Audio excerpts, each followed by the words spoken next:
जो आपकी बहुप्रचारित खतरनाक बीमारी जो है वो आपकी कौन सी है, वो है आपकी सारस। इसका फुल फॉर्म क्या है कि इसका फुल फॉर्म है सीवियर एक्यूट रेस्पिरेटरी सिंड्रोम। क्या फुल फॉर्म है इसका? Severe acute respiratory syndrome. इसमें आपके रेस्पिरेटरी सिस्टम में इशू आ जाता है और कोरोना भी इसी बीमारी का पार्ट था, ठीक है।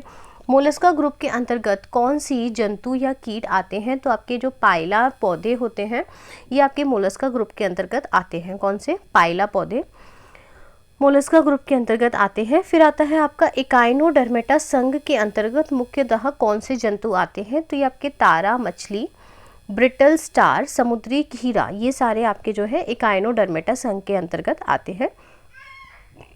तारा मछली है, ब्रिटल स्टार और समुद्री खीरा इकाइनोडर्मेटा संघ के अंतर्गत आते हैं।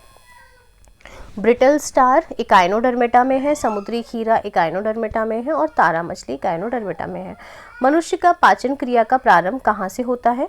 तो मनुष्य की पाचन क्रिया का प्रारंभ जो है आपके मुख से ही हो जाता है। मुख से आपकी जो लार निकलती है वहीं से हो जाता है। ऑक्सीजन की उपस्थिति में ग्लूकोज की प्रकृति होती है तो क्या कहलाता है? वो आपका कार्बन डाइऑक्साइड और जल का निर्माण होता है, ठीक है। ऑक्सीजन की उपस्थिति में जो ग्लूकोज से प्रतिक्रिया होती है तो उसका जो आउटपुट होता है तो वो आपका जो बॉडी से कार्बन डाइऑक्साइड और वाटर ये रिलीज होता है। कौन सा यौगिक ऑयल ऑफ विंटर ग्रीन के नाम से जाना जाता है? तब का मिथाइल सैलिसिलेट जो है ये ऑयल ऑफ विंटर ग्रीन के नाम से जाना जाता है। ऑयल ऑफ विंटर ग्रीन के नाम से कौन जाना जाता है? मिथाइल सैलिसिलेट जाना जाता है। हाइड्रोफोनिक्स किसे कहते हैं? तो हाइड्रोफोनिक्स वे पौधे होते हैं जो जल में आप जिनकी खेती कर सकते हो, जिन्हें मृदा की ज़रूरत नहीं होती है, भूमि की आवश्यकता नहीं होती है। होमोसेपियंस जो है ये मनुष्य को कहा जाता है। सिनेबार जो है आपके पारा का अयस्क है।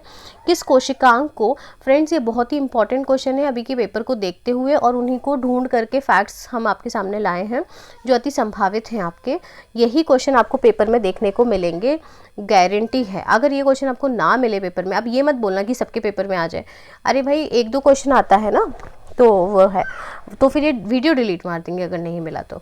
किस कोशिकांग को कोशिका का पावर हाउस कहते हैं? तो माइटोकॉन्ड्रिया को कहते हैं। कंजक्टिवाइटिस शरीर के किस अंग में होता है? ये आंख में होता है। इसमें आंखें लाल हो जाती हैं और सूज जाती हैं। थायमीन कौन सा विटामिन है? तो थायमीन आपका विटामिन B1 है। रिकेट्स रोग किस विटामिन की कमी के कारण होता है? तो रिकेट्स रोग जो है आपकी विटामिन D की कमी के कारण होता है। केंद्रीय शुष्क जोन अनुसंधान संस्थान CAZRI कहाँ स्थित है? आपका ये जोधपुर में है। केंद्रीय शुष्क जोन अनुसंधान संस्थान CAZRI, केंद्रीय शुष्क zone central arid zone research institute आपका कहाँ है? जोधपुर में है। कीमोथेरेपी रासायनिक पदार्थों के उपयोग से रोग की चिकित्सा करती है, ठीक है। जो कीमोथेरेपी होती है ये आपकी क्या करते हैं? इसमें जो है आपको मेडिसिन देते हैं। कीमोथेरेपी में जो मेडिसिन खाई जाती है उसे कीमोथेरेपी कहा जाता है। रासायनिक पदार्थ के उपयोग से रोग की चिकित्सा होती है। गैस नियंत्रक का SI मात्रक क्या है? गैस नियतांक का SI मात्रक आपका क्या है? जूल या के मोल है, ठीक है। गैस नियतांक का SI मात्रक क्या है? जूल है या के मोल है। ज्योति फ्लक्स का मात्रक क्या है? तो आपका ल्यूमैन है। ल्यूमैन आपका क्या है? ज्योति फ्लक्स का मात्रक है। बेलाडीला नामक औषधि एंट्रोपा बेलाडोना नामक पौधे के किस भाग से प्राप्त होती है? ठीक है, तो बेलाडोना नामक औषधि एंट्रोपा बेलाडोना नामक पौधे के किस भाग से प्राप्त होती है? तो ये आपके जड़ तथा पत्तियों से बेलाडोना नामक औषधि प्राप्त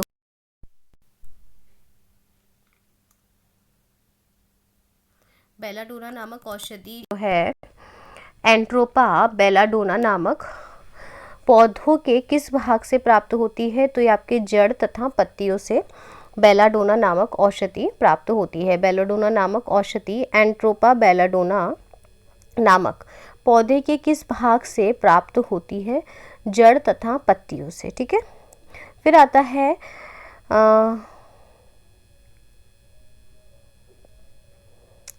देखो औषधि का नाम क्या है? बेलाडोना है, ठीक है। और ये जो है आपके किस वृक्ष से मिलती है? एंट्रोपा बेलाडोना नामक पेड़ से मिलती है और उसके दो भाग से मिलती है आपके, एक तो जड़ से और दूसरा पत्तियों से। एनोलिडा में उपसर्ग उसके किस उत्सर्जी अंग द्वारा होता है? तो ये आपका उत्सर्जन है यहाँ पर, तो आपके किस उत्सर्जी अंग द्वारा होता है? ये उत्सर्जक एनालिडा में जो एक्सक्रीशन होता है यहाँ पर, मतलब ये है एक्सक्रीशन, उत्सर्जन, ठीक है। तो ये आपके नेफ्रिडिया से उत्सर्जन होता है एनालिडा में। एनालिडा में आपका उत्सर्जन किस अंग से होता है? आपके नेफ्रिडिया से होता है। मूत्र का पीएच मान क्या होता है? तो मूत्र का पीएच मान क्या होता है? 6 होता है। सूत्रकणिका को अन्य नाम से भी जाना जाता है, वह है आपका माइटोकॉन्ड्रिया। माइटोकॉन्ड्रिया के नाम से आपके सूत्रकणिका को जाना जाता है। सूत्रकणिका को अन्य किस नाम से जाना जाता है? माइटोकॉन्ड्रिया से। वह वृक्ष पादपों के किस वर्ग में आता है? तो ये आपका एंजियोस्पर्म में आता है, आवर्त बीजी। वट वृक्ष जो है आपका किस पौधे के किस वर्ग में आता है? तो आपके एंजियोस्कोपी या पादप वर्ग में, आवृत बीजी में आता है। जो वट वृक्ष होता है आपका एंजियोस्पर्म या आपका आवृत बीजी इस वर्ग में आता है। Flame of the forest, one का ज्वाला का अर्थ क्या है? ऐसे पेड़ों से भरा वन जो पतझड़ में फूलते हैं और लाल फूल बिखेरते हैं, ठीक है। Flame of the forest, one की ज्वाला का अर्थ क्या है? ऐसे पेड़ों से भरा वन जो पतझड़ में फूलते हैं और लाल फूल बिखेरते हैं। ये है आपका flame of the forest, one की ज्वाला, ठीक है। तो वन की ज्वाला ऐसे पेड़ों से भरा वन होता है जो पतझड़ में क्या होते हैं? पतझड़ में इनमें फूल लगते हैं और जो है लाल फूल बिखेरते हैं, ठीक है। लाल फूल बिखेरते हैं, तो इन्हें कहा जाता है वन की ज्वाला या फ्लेम ऑफ द फॉरेस्ट, ठीक है। फ्लेम ऑफ द फॉरेस्ट कहा जाता है इन्हें। ऐसे पेड़ों से भरा वन जहाँ पतझड़ में क्या लगते हैं? फूल लगते हैं। Flame of the forest, one की ज्वाला, और इसमें लाल फूल निकलते हैं, ठीक है। फिर आता है आपका पेनिसिलिन, किससे बनाया जाता है? तो पेनिसिलिन जो है ये आपके कवक से बनाया जाता है, पेनिसिलिन। और पेट्रोलियम जो है, पेनिसिलिन जो है आपके कवक से बनाया जाता है। और पेट्रोलियम जो है किस प्रकार की चट्टानों में पाया जाता है? तो ये आपकी अवसादी शैलों में पेट्रोलियम पाया जाता है, ठीक है। पेट्रोलियम किस प्रकार की चट्टानों में पाया जाता है? तो पेट्रोलियम जो है ये आपकी सेडिमेंट्री या अवसादी चट्टानों में पाया जाता है।